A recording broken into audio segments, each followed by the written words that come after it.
Art Nouveau, meaning new art in French, is an ornamental style that became popular around 1890 to 1910, influencing architecture, interior design, furniture, textiles, graphic art, fine art, glass and metalwork, jewelry, also modern dance.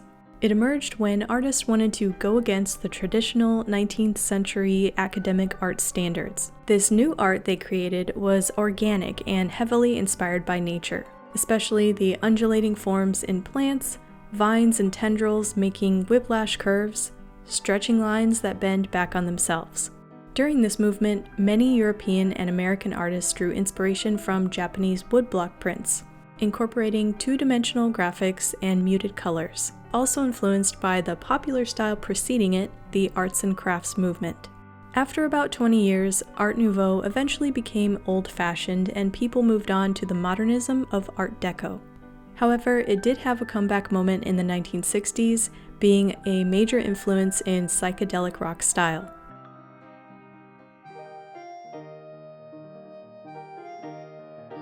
In my past video about Art Deco pattern ideas, you guys suggested in the comments to try Art Nouveau. So I'm going to explore this movement through my art that I like doing at the moment, which is drawing motifs and turning them into patterns. And you can explore this movement along with me through whatever art you like making. Before I get into it, the last video I did in this series was Cottagecore. I ended up making prints and stickers, and I just wanted to share it here because it didn't make it in that video. I will be making prints out of whatever I come up with in this video, and that will be available to my monthly mail patrons in the form of postcards and stickers, so you're welcome to join that. I'll put the link down below and up here. Okay, first I'm going to sketch to figure out what makes something look Art Nouveau.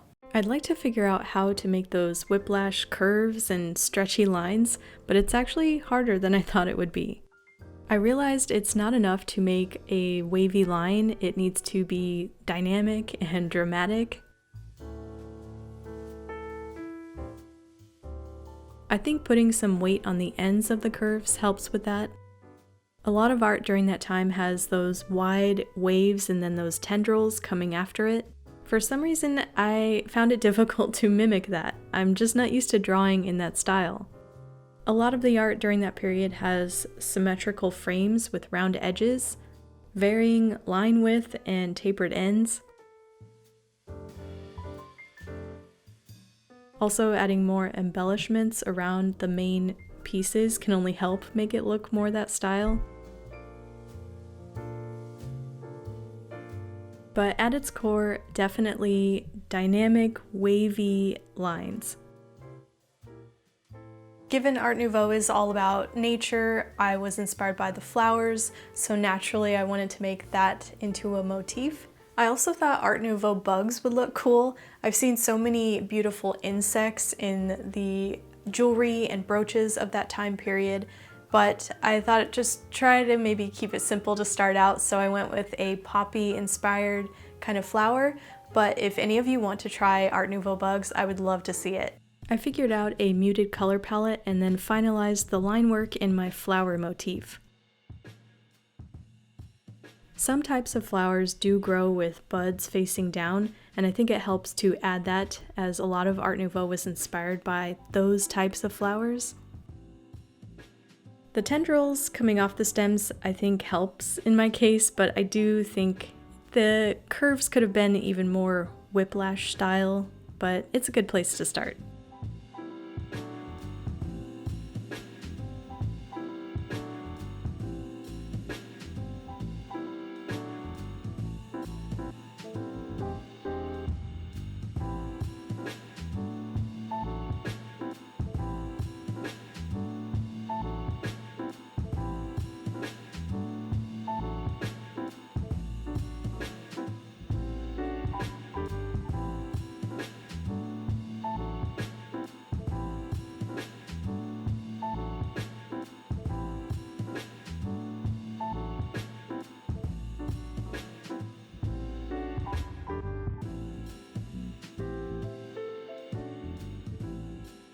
Now that I have my flower motif, I want to turn it into a pattern.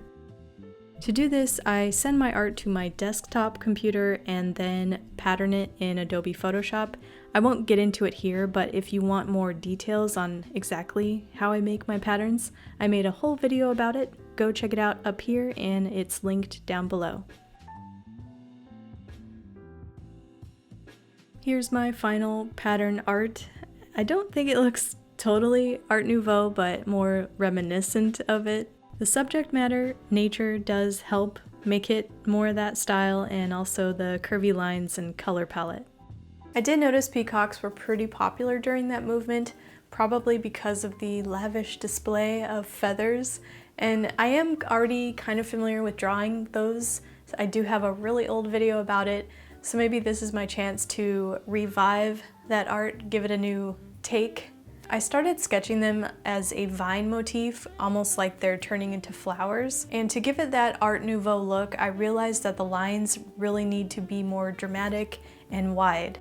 I went with a darker color palette on this one and really tried to add more thickness and drama to the lines. To add a bit more dimension to this, I wanted to somehow make the tendrils or lines weave in and out of each other. So I erased some areas for other lines to come through. I was thinking of the Art Nouveau jewelry and metalwork I saw and how it looked kind of etched, so I think that's where I was going with this.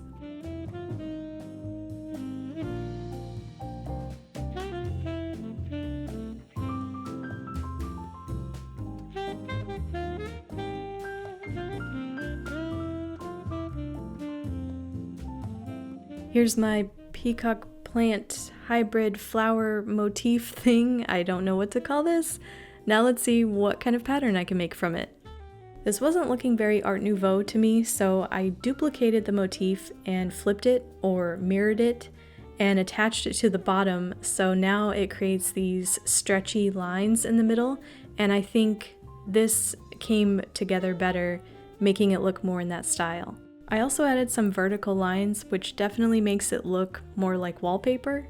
It's not my personal home decor taste, but maybe if someone from 1900 was looking for that fresh Art Nouveau look in a peacock wallpaper, they might like this.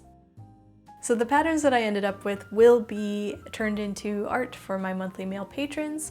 You can again find that link down below. This was a challenge. I had to branch out of my own artistic comfort zone, but in the process I learned so much more about this art movement that I didn't know about, and I have so much more respect for the artists that made Art Nouveau. And if you want to see more videos in this series, more aesthetics, art movements, styles to explore, let me know in the comments below. Thanks for watching this far, and I will see you guys in the next video.